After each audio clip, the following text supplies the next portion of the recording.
Hi అండి. ఈరోజు వీడియోలో ఇంట్లోనే సింపుల్ వేలో వితిన్ 2 మినిట్స్లో జీరా రైస్ ఎలా ప్రిపేర్ చేసుకోవాలో చూపించాను. చూసేయండి.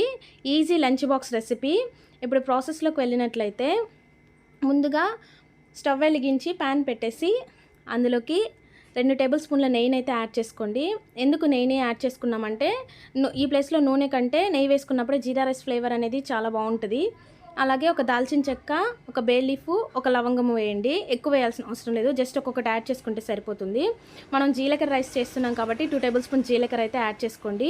యాడ్ చేసుకొని ఈ జీలకర్రని కొంచెం ఫ్రై అవ్వనివ్వాలి.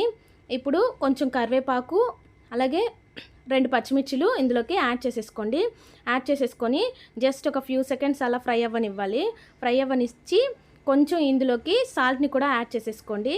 ఈ జీరా రైస్లో సాల్ట్ మనం ఎప్పుడు ఫ్రైడ్ రైస్ కానీ ఏదైనా చేసినప్పుడు సాల్ట్ మనం ముందుగా ఆయిల్లోనే యాడ్ చేసుకోవాలి.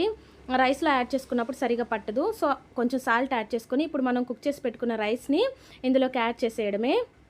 యాడ్ చేసి మొత్తం కలిసేలాగా బాగా కలపాలి. అంతే అండి, జీరా రైస్ అయితే కంప్లీట్ అయిపోయింది.